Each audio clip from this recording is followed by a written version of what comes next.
When you play the Game of Thrones, you Subscribe and like. or you die. There is no middle ground.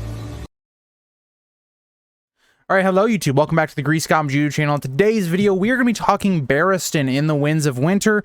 Again, we're going to be revisiting this topic because, again, you guys have your own questions, topics that you want to cover. Because, again, when I do these by myself, it's kind of whatever I want to talk about. And so you guys tend to bring up some interesting ideas. I especially like one certain idea that we'll get to when I get there. But if you guys want to be part of these videos, you know, follow the Instagram. I always put out a post before I do these type of videos and answer your questions on there. And also I put out a YouTube community post as well. So again, so subscribe there or follow the Instagram page if you'd like to be part of these. So let's look at Barristan.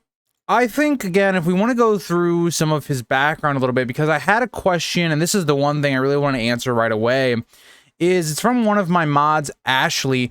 And she basically asked, I'm not going to read all of this out, I'll have it up on screen for you guys to read, but she basically presents this idea that what if Barristan was the person that told Ned about where Lyanna was and that she was at the Tower of Joy? I find this fascinating because I've always gone with the idea that Varys was the person that probably told Ned, given has a large spy network, he probably would have known. It's to curry favor again with the next ruling powers. But I find it very interesting given that, like, Barristan could see this as, okay, repaying Ned, or maybe he confesses it on his deathbed, because Barristan is an honorable man, right? So with Rhaegar's death, Barristan would have no real reason to not do that, right? But you could also then argue that Barristan is not to betray the royal house's secrets or Rhaegar's secrets, so it's interesting because you come to this point where it's like Barristan is a reflection a lot of Ned. If you look at his book 5 arc, it's something we're going to talk about a lot with other people's comments, but Barristan plays the game very similar to Ned in book 5. And so is this other thing where Barristan has this dishonorable act maybe at the end of his life, but it's not actually dishonorable? It's like, oh yes, he did reveal the secrets of Rhaegar, and where Lyanna was, but at the same time, it was honorable to tell Ned those things so that he could save Jon, if that is what happens there. So, I find this very interesting. I don't know if it's the theory I prefer, but I think it's a really good one. Like, I'm not someone that has a extremely strong opinion on how Ned found out about the Tower of Joy, but I think that's a really good one, and I definitely do enjoy it, so thank you for that pretty awesome idea, Ashley. Another one of my mods, Maz, says, I'm in the camp that strongly believes the Battle of Fire will be Barristan's last stand. If this is George's last opportunity to use Barristan, what secrets could he reveal to the reader through memory or flashbacks? So we'll talk about whether I believe he's going to survive the Battle of Fire. I actually differ from your opinion, Maz. But I think there's a lot here, and this is the biggest reason why I think George should keep him alive, is because there's so much we can learn from him. Again, think about Rhaegar's camp, or even the Targaryen camp in Robert's Rebellion specifically. We don't have a lot of information from that point of view, right? We've gotten some of this information from Jaime. Like, a lot of what we look at for the character of Rhaegar comes through Jaime's last interaction with him. As Rhaegar being this person that was very strong-willed. He didn't really believe in failure or that he was ever going to lose. He believed that he was going to help basically create this prophecy, and if we go off what George is kind of making with the dagger and how the Targaryens are related to that, there's other parts of that as well. So you could do more of that, right? Barristan could, you know, reveal more about the Targaryen dynasty for us. He could also be an interesting point of learning more about the Blackfyre histories through Barristan, again, because he's so closely tied. So there's a lot that could be revealed with Barristan because of how experienced, how much he knows. Again, one thing George came out and said, you know, he has regrets for killing a certain character so quickly or so early in the story. And I think a lot of people have speculated that could be a character like Aemon or a character like Pycelle, characters that have a lot of knowledge and would be an easy way of exploring some of the lore of the world, some things that connect to the story. And Barristan's pretty much right in that camp as well. Barristan's someone that knows that kind of information. And so I think, yeah, I think there's a lot that Barristan could provide us as an audience going forward. So let's kind of get into the Battle of Fire. And a lot of people have questions if he's going to live or die and what's going to come after that if it happens. So Noraboro asks, is he going to die, or does he live on to share knowledge and see Daenerys leave Slaver's Bay a failure and eventually go Mad Queen? Also, how does he eventually die regardless? So again, I think you do hit the point there, is like, Barristan's going to die regardless, and I don't mean like he's going to survive to the end and live out his days. I think Barristan, regardless, is either going to die in this conflict, or if he survives this conflict, he's going to die in the battle with young Griff, probably, or the others. So the question is, do I think he's going to live? I think he does. I think keeping him alive adds more to the story than having him die here. You guys might differ from that, and maybe you're seeing is like, okay, well, Barristan has put himself in a bad position when it comes to, he's given all the power away, right? The Shave Pate now has control of the city. If the Shave Pate just simply closes the gates on them in a rough spot, could betray him, who knows? So, yeah, there could be that part of it. Who knows what this conflict with maybe Victarion could be if it happens. Again, there's a lot there that we just don't know on what's going to happen. So it's very possible that he does die. Me personally, I think, given what I talked about earlier, right, because of the things that Barristan has, the interesting connections you can make with his character with someone like young Griff, who, in either regard, Barristan's oaths and vows are going to be put to the test. Young Griff, if he believes is a Blackfire, is interesting because, again, Barristan was involved in killing the last male Blackfire.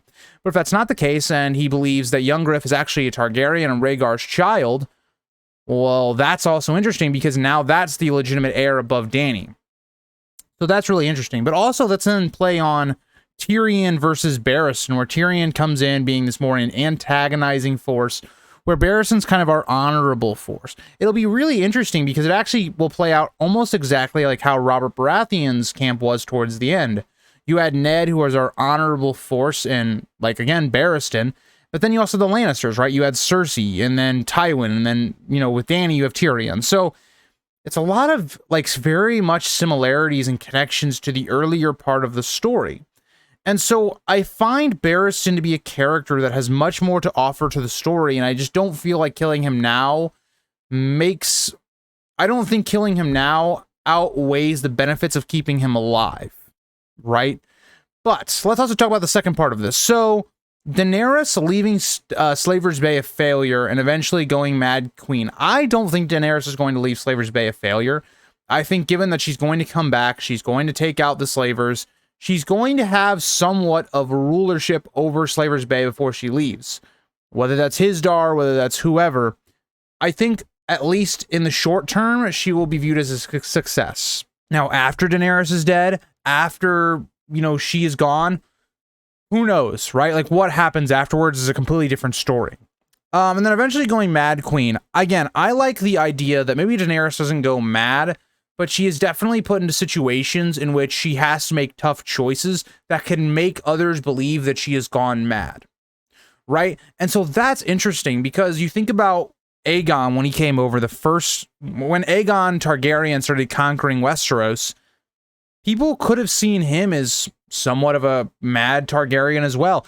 He was burning armies alive, especially the Field of Fire. And so you think about the way that's going to get twisted onto Daenerys, who's a woman.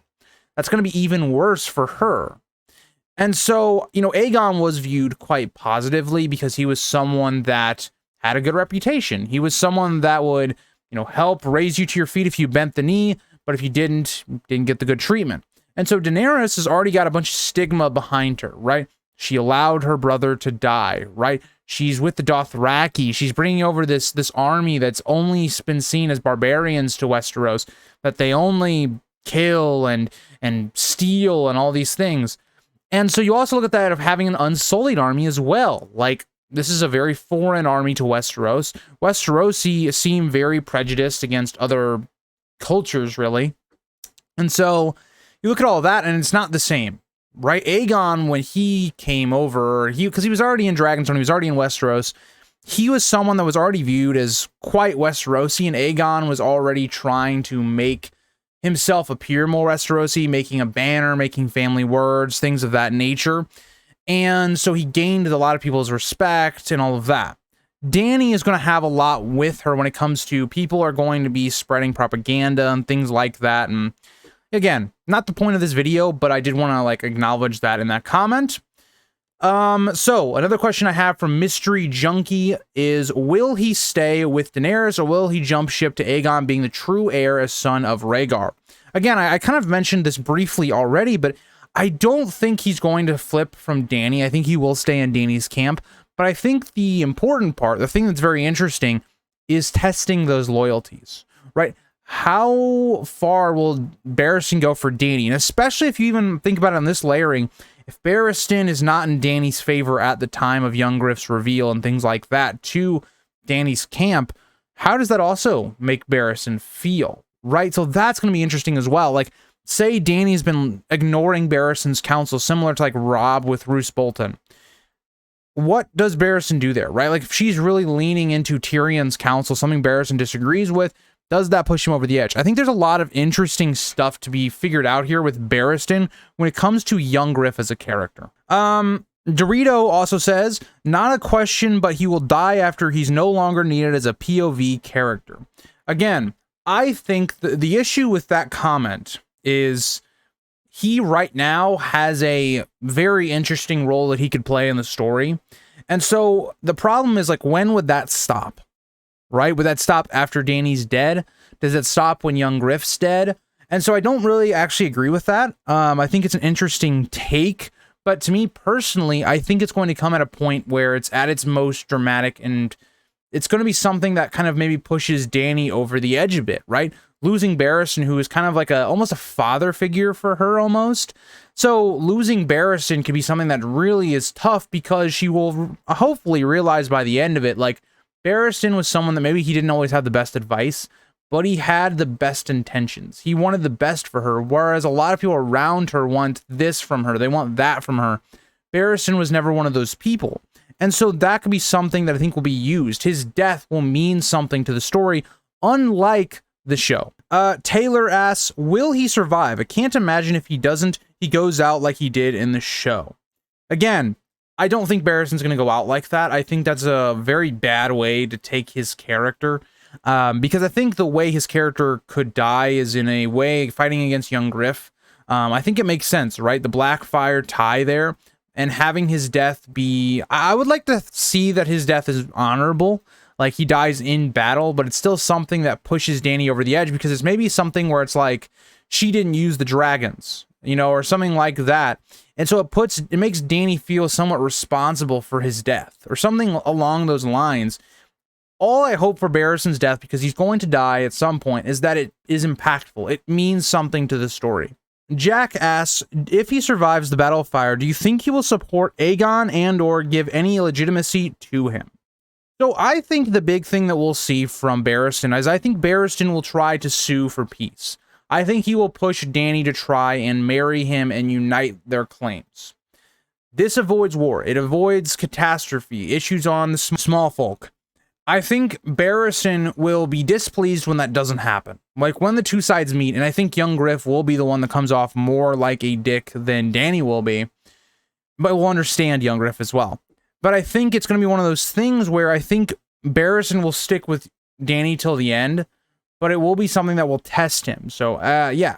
Andrew asks, when Tyrion looks to join Dany's council, will Barristan vouch for Tyrion's usefulness? I think Barristan is going to feel very conflicted about Tyrion, because I think on one point of it, like you mentioned, Tyrion's very useful to them. I think Barristan will note that. I think he will give very honest counsel to Dany, where he goes, yes, Tyrion is very useful. He is someone that is very smart. He's very clever. But at the same time, in that same vein, he will also say, this is a man that I don't know if we can trust. He is someone that has already murdered his own family member, and really members, because they believe it'll be Joffrey and Tywin. It's something where I don't think Barristan will fully support him, but he will give some validity to Tyrion as a character. Larissa asks, what do you think will happen to Barristan in the end? I think Barristan is a character that I've kind of mentioned it a few times, but I think his end will be in battle, right? I think his end will be, whether that's in the Battle of Fire, I don't believe so, but it could be. I think his end could be more specifically in fights that we see with Youngriff and Dany. And I also think it could possibly be just against the others, giving his life in a similar way that like Jorah died, protecting his queen. All that I think is possible, and it would be a good ending for Barristan. But thank you guys all for all of your questions and your topics for Barristan. He is one of my favorite characters, so I enjoyed doing this one, and I hope to see you guys all in the next one. Let me know down in the comments if you have a certain character you would like me to do next. I will take those into consideration, and I'll see you guys all in the next one. Bye, guys.